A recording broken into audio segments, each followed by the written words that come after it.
I'm the museum's curator for the west of Dumfries and Galloway Council.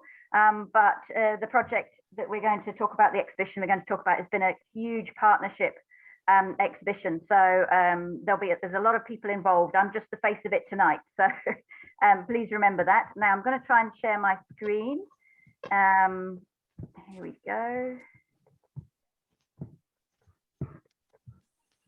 I should be able to do that. Does that screw up? I'm trying to do something. Right, hopefully you can now see the beginnings of a slideshow, which should now be filling everybody's screen. If Mike, you can let me know if that's not worked. No, that's fine. It's I can see it certainly, and I think we're going to accept that. Okay, so thank you very much for inviting me to come and speak to you tonight. The talk I'm going to give you is basically, I'm going to give you a bit of a tour of the exhibition. I hope it makes sense. Some of you have already visited the exhibition. Some of you were lucky enough to get a little bit of a tour last week. But I'm going to assume you don't mind seeing some of it again and knowing some of the information again. So I'm just going to go through that. So I'll start from the beginning. I know you've had a talk from Andy Nicholson a few times, but it's the teacher in me that means I have to start from the beginning. And the beginning is that this hoard was discovered in September 2014, a long time ago now, by metal detectorists working in our region who'd done a lot of research in looking for metal detecting items in the area. And I think that he has shown a real dedication to being able to find this. Although, of course, he didn't know he was going to find a hoard, he was very sure he was able to find something. He'd done a lot of his research. He did some digging. He did a lot of metal detectoring. He managed to find a piece of the hoard, unknowing at the time, that had actually been drawn away by medieval plough work, and he traced that back to the hoard itself. Otherwise, his metal detector would not have actually found the hoard. He actually traced it back through the plough line and started to dig. And as soon as he started to dig, he actually stopped, as I'm sure you know, and did his very best to get an archaeologist out. And in the end, that was our own Andy Nicholson, our regional archaeologist for Dumfries and Galloway, the find of a lifetime for him, as it is for everyone who's been involved in it. And he carried out the rest of the excavation. Now, this excavation was not done under the greatest of conditions, and Andy did a fantastic job in doing it. And what they did is they discovered, during the initial digs, they discovered a lot of what's called hack silver or bullion, which is, you can see at the top of this picture here, that is actually bullion. So that's silver that's been poured into a mold to be used as hack silver, to be used as trade. And then the ones at the bottom you can see have at one time been arm rings, but they've been flattened out and they have themselves then been used as silver. They are of value because of their weight rather than their beauty. And they thought that was the end of it. They then ran a metal detector over what they thought might have been natural soil. It was actually a bit of gravel, and it had been put there deliberately. And then they found some amazing items underneath, which is what we're going to be talking about in this exhibition. So I won't go into any detail at this point. The site had to be put under 24-hour security, and I think many of you locals know that that security was in the form of a very large bull who stayed in the field for several nights. It was then decided that there would be a dig on the site, a wider dig on the site that was run by Historic Environment Scotland. And during this dig, they found some remains of buildings, post-hole remains. It's not known whether this is actually directly connected with the hoard itself. So there's no idea whether these buildings actually were where the hoard was buried. They were buried in a building, or whether the buildings were built after, or whether the buildings were no longer in use. So we haven't connected those yet. It requires further archaeology for that. But because of this, and for aerial photography that has happened before and since, Historic Environment Scotland has scheduled this whole site, which means it's protected by law, which is obviously very important. So anybody who wants to go rushing over there to see if they can find another hoard, I'm afraid you now have to get Historic Environment permission to do that. Sorry about that. So you won't be finding another one too soon. But we do hope that there will be some further digs in the future. It's certainly something that might be on the cards if the funding can be found. So that is actually a whistle-stop tour of the dig, but I'm sure you know more about that. What then happened to the hoard was that it went through the treasure trove unit, which is, again, exactly as it should have been done. The metal detectorist did a really good job, really understood what he was doing, reported it to Scotland's treasure trove unit, who are there to protect Scotland's heritage, that's Scotland's portable heritage, which pretty much means that anything that is in the ground and can't be attributed directly to an individual is owned by the Crown. It is automatically owned by the Crown, and then it gets allocated to an appropriate museum. So it was sent straight to Treasure Trove, and it was allocated to the National Museum of Scotland. And over the last few years, they have done an enormous amount of work on conservation. And some of this exhibition that you will be seeing or have seen also talks about that conservation work. I'll do a little bit now, but there are also some amazing videos that are well worth watching in the exhibition, which I hope you will enjoy as part of that. But I just want to show you a couple of examples of their work. So this is the wonderful pectoral cross, which I'll speak about again later. This was as it was discovered by Andy. It was actually discovered face down, so they didn't know about these decorations, which you can still see through the Galloway dirt. And when Andy turned it over very carefully, it was still had this chain, a silver chain, wrapped all the way around it, and it still has that now. However, this is how it looks now. And that was an enormous amount of painstaking work to bring this back to its former glory. As you can see, there is a missing section in the middle. That was before it was buried. That was removed before it was buried. There's actually scuff marks where you can see where the conservator has been able to see that it's been removed. It's actually got scratch marks underneath where the boss has been removed. So we have no idea what that would be. There are examples of this type of boss, but nothing like this cross. And it is absolutely stunning, as I'm sure you can see even in the photograph. So to see it in real life is fantastic. So they found this as part of the top layer. And then a bit further down, Andy found this. Now, I don't know whether you can see that. My eye is used to seeing it, but there is a definite glint of gold and a little face in there. That is actually 4 armbands, or 5, 4 armbands stacked up together and 1 wrapped around to keep the 4 together. And inside was a little bit of wood and some gold. But I want to show you the armband. So have a good look at that dirt. And that is what it turned into. And that is enormous. That's months and months amount of work. The person who did the work, Dr. Mary Davis, was actually down to help us set up the exhibition. And she has, although she professes not to have a favourite, a little bird told me that this is her favourite.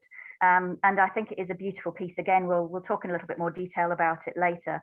But you can see why it might be her favourite, because the amount of time she must have had to spend on it. I'll go back and you can see how caked it is, how degraded it is. You can also see the green on it, which is degradation, as well as the mud and as well as you know, anything that is just affecting the silver. And she has managed to turn it into this beautiful, almost new piece. So the conservation work that went on has been absolutely astounding.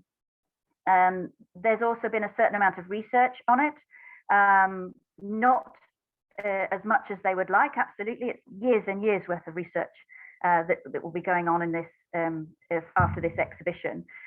But what they have found, what they have done is, between the Edinburgh exhibition and our exhibition, most of the silver has actually had a very small sample taken from it, which means that they will be able to tell us even more about the silver and where it has come from. And that's part of the ongoing research that's being undertaken by the National Museum of Scotland as we go along. So I think you'll join with me in congratulating the National Museum of Scotland for the fantastic work they have done in the conservation of these items. We'll talk a little bit later about items that they haven't cleaned, and this is really, really important. This is a very important part of why we retain some of the, well, what you might call patina, but certainly a lot of the history of the Hoard. But it is lovely to see some of the items really brought back to that beautiful sheen. So now what we'll do is have a little look. I'm going to give you a tour. I hope it makes sense to you. Fortunately, I've been so close to it that I am hoping that it'll make sense to you when I go around it. I'm going to give you a tour of the exhibition and some of the stories that have already been uncovered by Dr. Martin Goldberg and by Dr. Mary Davis with this exhibition. But what I should say also is at this point a very warm thank you to the sponsors of this exhibition. Obviously, it's a National Museum's touring exhibition, but that has initially been supported by the Scottish Government, who funded the tour itself. But also Kirkcudbright Gallery's leg of the exhibition is funded by Western Loans Fund with the Art Fund and Museums Galleries Scotland, as well as Dumfries and Galloway Council. So I thank them very much for helping us with this. And I'll talk a little bit about the events, which are also being funded by the council as well to go alongside this exhibition. So first of all, the story of the exhibition, it does have a kind of layout to it. What it does is it actually goes through the kind of layers of the find. So as Andy dug it up, in a sense, this is what we're seeing in the exhibition. So if we talk about the layers, just in case you haven't had a chance to, the Hoard itself was buried around about AD 900. And it does look like that it was buried at the same time or a similar time, the whole lot of it, not necessarily in sections like sort of putting money in a bank. It looks like that it was very likely buried at the same time. It certainly is all related to each other. It's not separate hoards, despite the fact their best efforts to make it look like separate hoards. So the first layer that the metal detectorist and Andy found is sort of rather cheekily being called at the moment a decoy layer. Now, I think that's cheeky because if anybody had just found that, they'd have been more than happy. So in that layer was actually armband, bullion, and this fabulous, fabulous cross. And that is what we're calling the decoy layer. I think that's very unfair on the whole thing.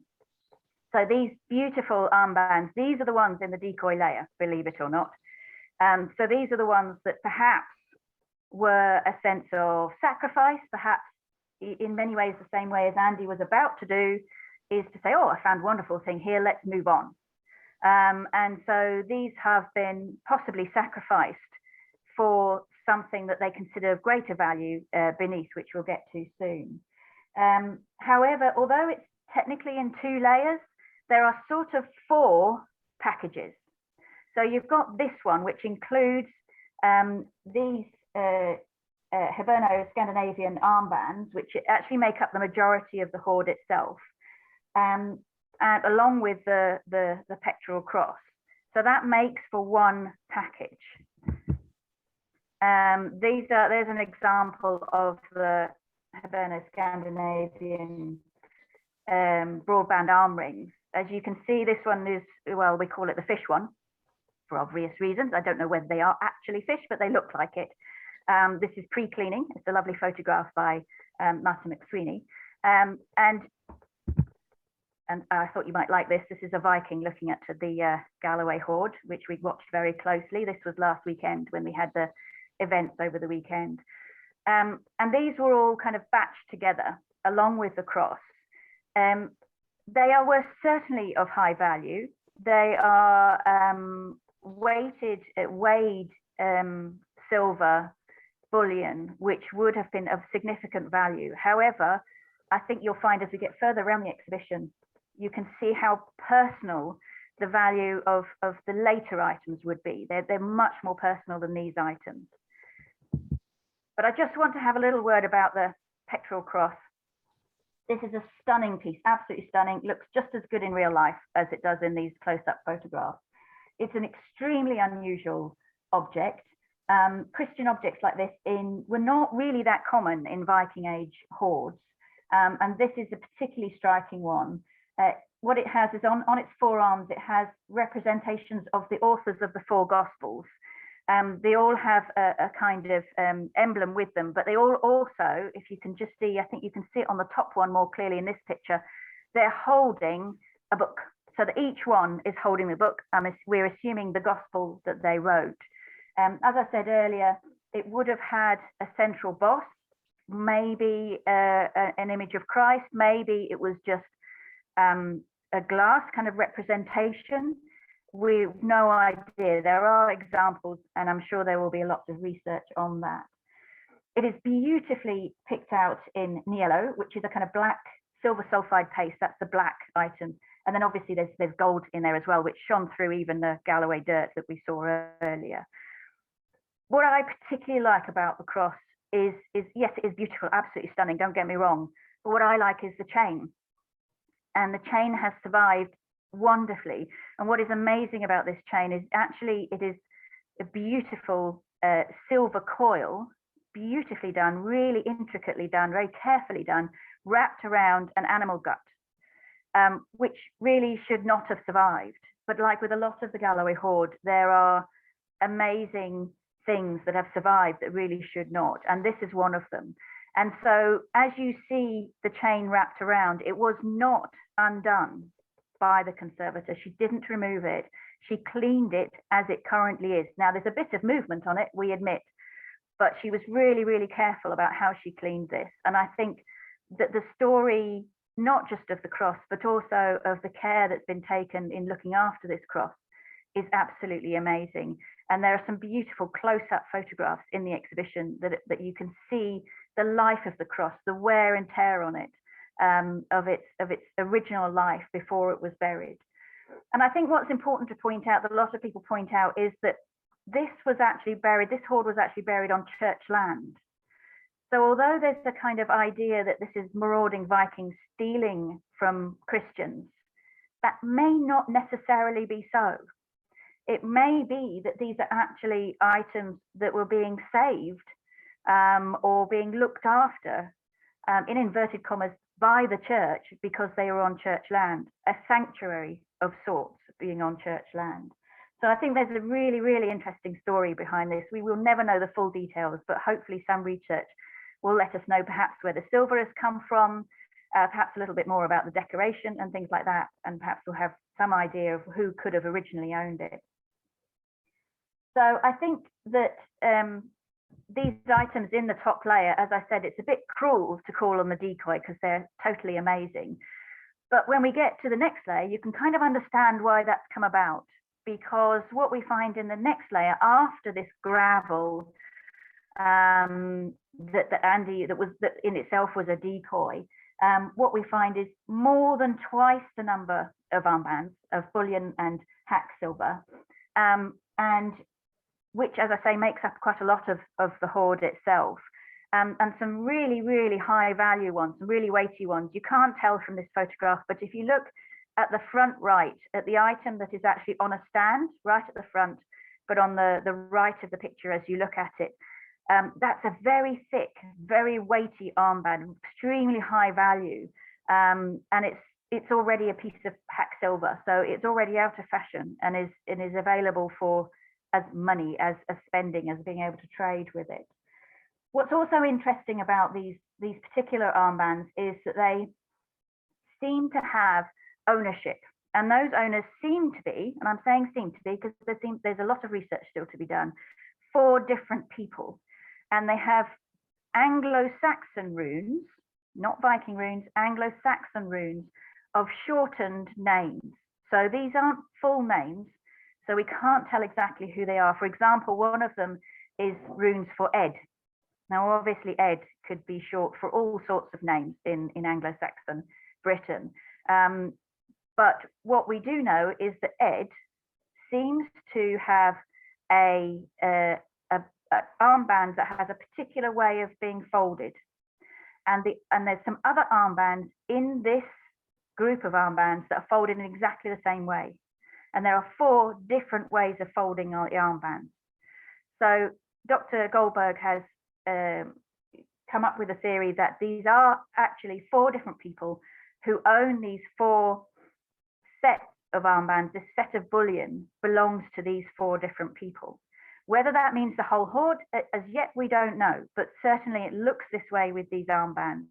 And that in itself, is really fascinating, because it brings you back to the people who owned these items, and that's really, really important. The next item I'm going to show you, another Viking looking at it. We were very careful with how the Vikings were behaving in there. As I'm going to go back to these 4 armbands. Got another close-up, there we are. I do love this, so you're getting it again. What I really like about these armbands, not absolutely clear from these photographs, but this is why I want you to come and have a look at the exhibition. If you have a look at the bottom, you can see 2 faces. Dr. Fraser Hunter has decided they're border collies. I'm pretty sure they're not, Fraser, but we'll go with that. And it's 2 beasties on one side, another 2 beasties on the other, with pointed ears, lovely little faces, and they're sticking their tongues out and wrapping their tongues around each other, which actually joins 2 armbands together. So it makes for a double armband. So what you're actually looking at here is, again, 4 different armbands, a double one, a beautiful single one that you can see in the middle that has hardly any wear. And then you can just about see one that looks rather ragged.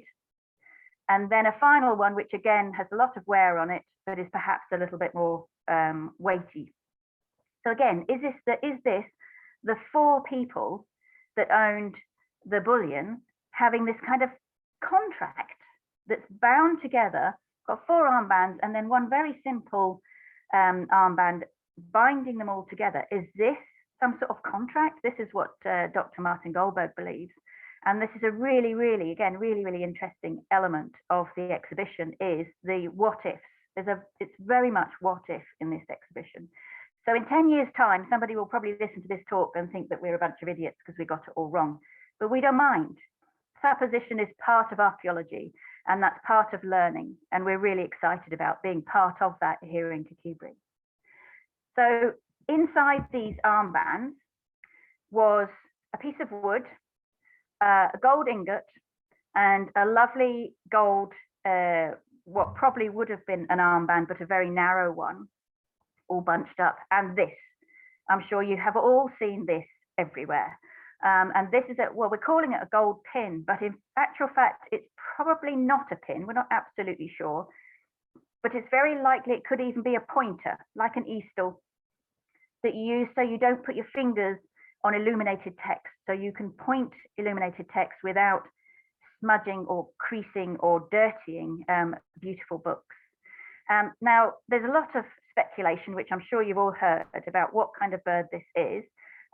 People are saying right off the bat that it has a flamingo's beak, but it doesn't have a flamingo's tail. It doesn't have particularly flamingo patterning either. But if you look at the wings, and with some of the interpretation that's actually coming out of the National Museums at the moment, that this is in fact a phoenix. So it's a mythological creature that has been created by adopting different features of different birds. And if you look at the wings, that kind of, excuse me, fiery element is a little bit of, there in the wings. Maybe that's me clutching at straws, but I'm sticking to that story until somebody shoves me off it. And I rather like it being a phoenix, especially since there are quite a lot of Christian symbolism in some of this hoard. I think it wouldn't be unusual for that, the idea of the phoenix, the resurrection, to be part of this hoard. And it's certainly, whatever it is a very, very beautiful piece, but actually very, very tiny. So you're getting a really, really good close-up view at the moment. So those are all found inside the armbands, arm rings, those lovely arm rings. And they create the kind of third package. So the first package was the decoy layer. The second package was the bullion. And then a third package was these armbands with beautiful gold items in. And then the fourth package was the pot. Now this, I have to quickly say, this is a replica that has actually been created from scans by the National Museum of Scotland, and I'll explain why a bit later, but I'll talk about the pot first. This in itself is a completely unique item, even more unique, I think, than people realized when they first found it. Initially, it was called it was dedicated as a Carolingian pot, of which there are examples. However, once the scan was made and patterns could be seen underneath, it is seen that it's not Carolingian or Roman. It's actually from Central Asia. The motifs are, some of it is from kind of modern day Iran, sort of Persian area. It'll be very interesting to see where the silver comes from, but at the moment we can't get access to it. It's very, very fragile. It is also unique and it's the only one with a lid. And it's really important, this lid, as you'll see in a moment.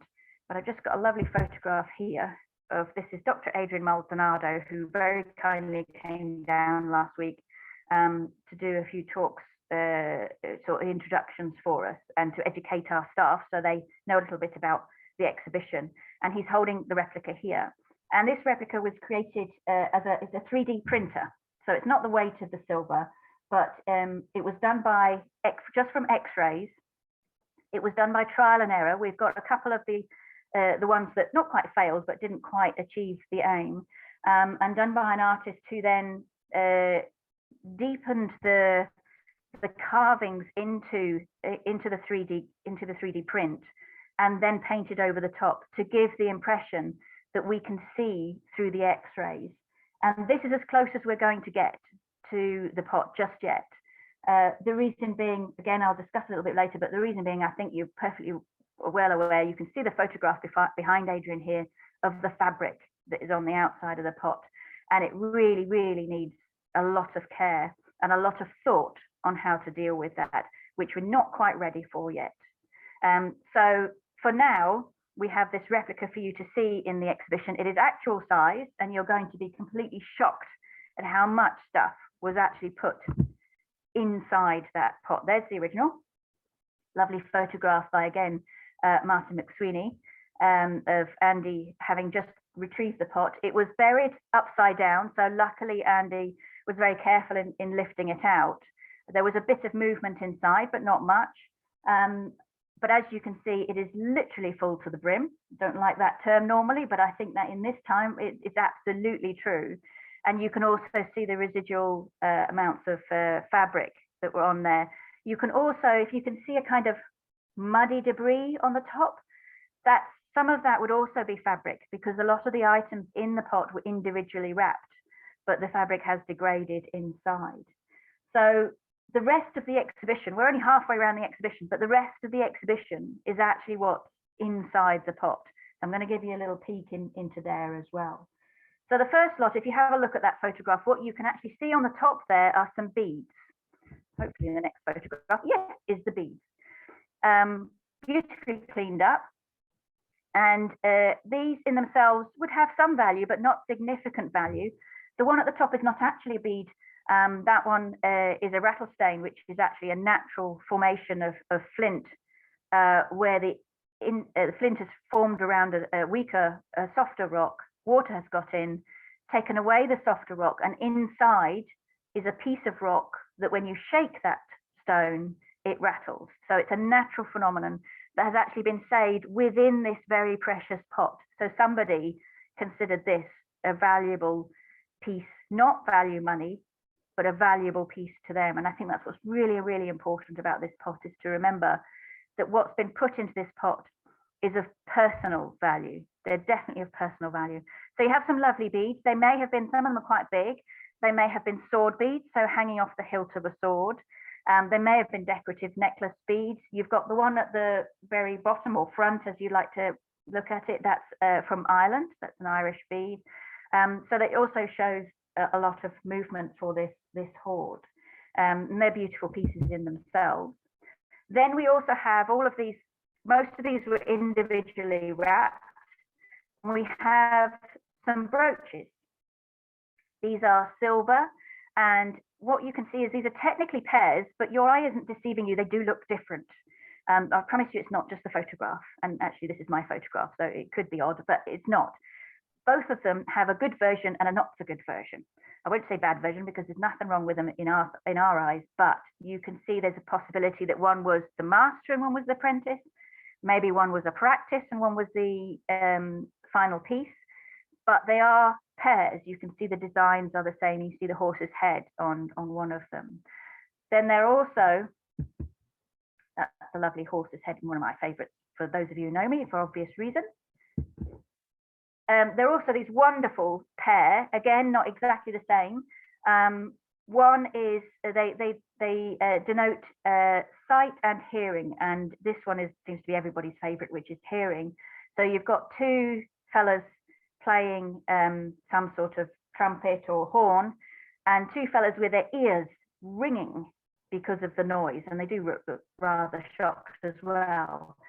The other one is about very large and focused on the eyes. So you have sight and hearing for these. But again, they're a pair possibly used on a cloak to wear on each shoulder, but beautifully cleaned up by Mary in these. So these are stunning, and they do look amazing in the exhibition. Now, I'm just coming towards the end of the exhibition now. What I'm going to show you are a little bit of the mysteries, but also one of my favorite pieces in the exhibition. These were items that were very much at the bottom of the pot. What you have here are, you can see some more gold at the front there, 1 and 2. And you can see at the back an item that was initially thought would be a very precious stone wrapped in the most stunning filigree gold. But actually, when looked at very closely, it's just a schist stone. Which is very, very, very common, not at all precious. But what happened is when they looked at it under electron microscope, they found tiny, tiny bits of gold embedded in it. And what it's believed is that it's a touchstone, which is a way of measuring the quality of gold. So a lot of the silver in particular, but some of the gold also has nicks in them. And that's not Mary taking out little samples, that's actually original ones. That's testing the quality of the silver, testing the quality of the gold. But in this case, if you rub gold up against this schist, it will leave a mark, and it will tell you the quality and the purity of the gold. However, why has it been wrapped so beautifully in this gold filigree? I mean, it can't be a lot of use once it's wrapped up like that. However, when I said this to Mary, she said, and I'm afraid you cannot see this in the photograph, but if you look at the bottom V of that beautiful piece, that bottom V has very, very tiny hinges that are wrapped around it. Now, you would have to pull the gold to get them off, but you could actually take the bottom of that off and slide the schist out whole, make use of it, potentially put it back in again. That still raises enormous number of questions of why, but also to recognize that this was in the bottom of a pot. This was one of the first choices that went into that pot that was considered to be of high value. The other item there on the right, that is two matching hinged items. We have no real idea of what they are. You can see one of them has two little hooks on the end of it. These hooks, 4 hooks, were actually found at the bottom, disconnected from these items. The solder had come off. They've connected one, they've left one off. So you can see they're not pinned. They seem to have hooks. Their hinges work beautifully, and I recommend you have a good look at these items because they're beautifully made, the hinges. Wonderfully decorated, again with yellow and gold. What were they for? Were they perhaps for holding a cloak like the brooches were? Were they perhaps for wrapping around some sort of sword hilt or boot? At the moment, we don't know. Perhaps we will never know. But I think that's what makes them particularly interesting. But clearly, they were of great value to these people, and they wanted to save them by putting them into the bottom of the pot. I'm going to give you one last little tidbit here. I'm sorry about the photograph. This is my photograph, but you can see slight scratches on this. This is actually not necessarily part of the hoard.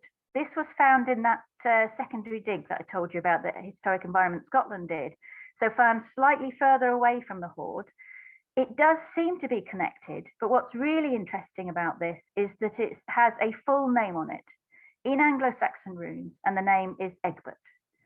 And I have to tell you that when the National Museum Scotland were putting this exhibition together for us in Kirkcudbright Galleries, this piece was not only called Egbert, but he had a gender. So there was always, have you got Egbert? Where is he? So it certainly has personality by having the name. And what's interesting that you unfortunately cannot see is that whoever wrote Egbert on this little piece of hacked silver, and it is hacked as you can see at the end, ran out of space. And the last rune is almost like a child would put a letter above a line because they couldn't quite fit it on at the end of the line. So the last rune actually goes above all of the others. What a wonderful connection to the people of who would have buried this hoard. I do hope that it is connected to the hoard. It certainly should be connected to the people because it is in the same area and seems to have a very, very similar look to it. But again, it'll be very interesting to see how the silver tests and how that connects to things. So what's not in the exhibition? I think I've probably told you a bit of this already. You've probably guessed. The main part of what's not in the exhibition are the organics. These as yet haven't been conserved. There is one small item, one of the beads actually has a piece of fabric still on it, which is the linen. It's still on it, and you can see that. And it's one of the things I have been asked to keep an eye on while it's on exhibition with us.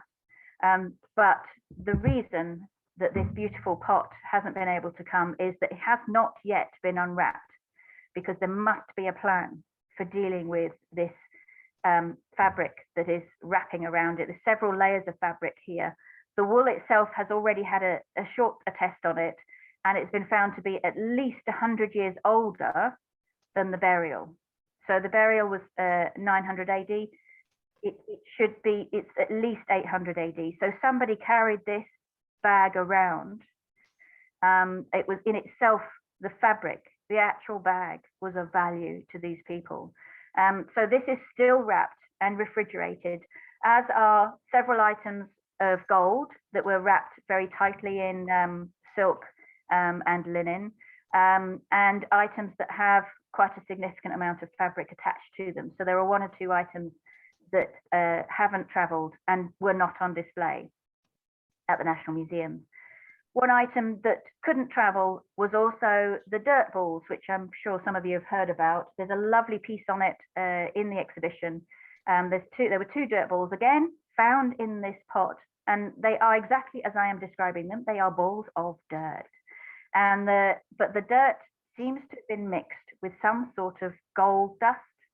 And the possibility is that they're pilgrimage balls. So they have been taken, dirt from the area around wherever they traveled to on a pilgrimage was rolled and rolled and rolled into a ball.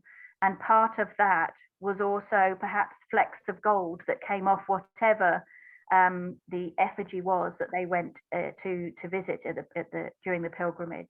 So again, right in this pot, in this really, really important family safe of valuable items that these people kept, were two balls of mud, which I think are absolutely wonderful. But again, as I say, there's a lovely video on those that's very worthwhile having a look at. So just to move on to what we're doing at Kirkcudbright Galleries, our events program, you might have seen some rather soggy Vikings at the weekend who did a fabulous job of doing their interpretation of how the Galloway hoard came to be buried. And they landed at, just beyond the school grounds, just beyond the swimming pool. They had several battles with the Gallovidians, as you see these gentlemen, ladies and gentlemen, actually, before you here. And Andy just in the background. And they had some wonderful battles in the mud, very courageously in the mud. And they brought, in inverted commas, they brought the Galloway hoard to Kirkcudbright Galleries. You can see a monk bringing the hoard to Kirkcudbright Galleries for 10 o'clock, which was not coincidentally the time that we opened to the public. It was a brilliant day. It was great fun.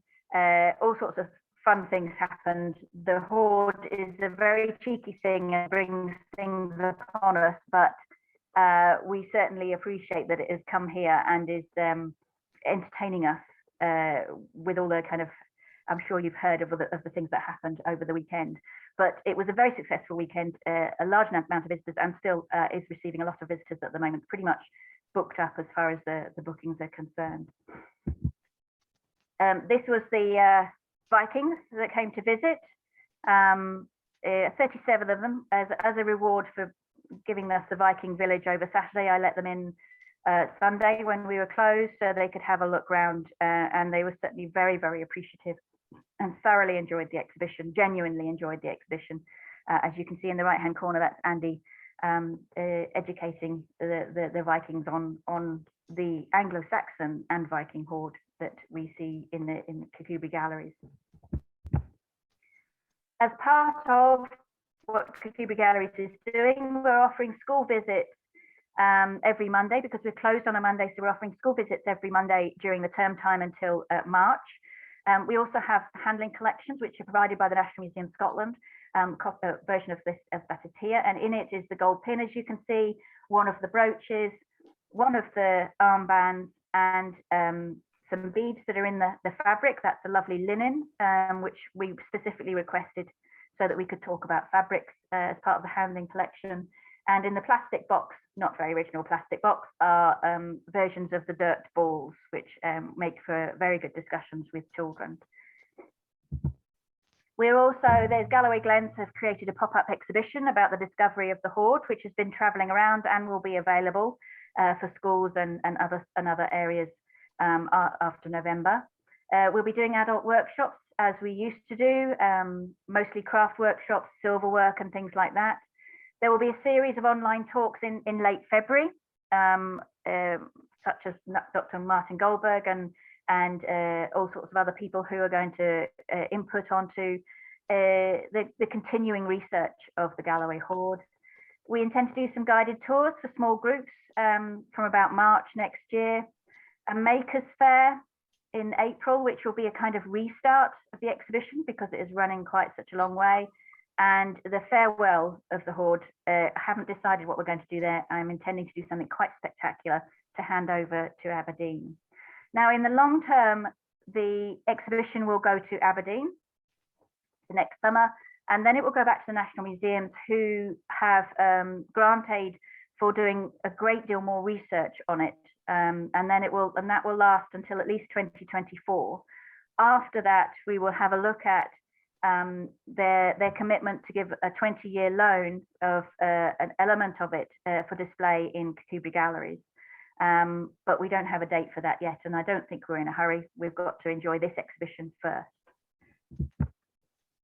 I'd like to thank all of these people for allowing me to use their images, and all these people also for funding the exhibition, as I said earlier.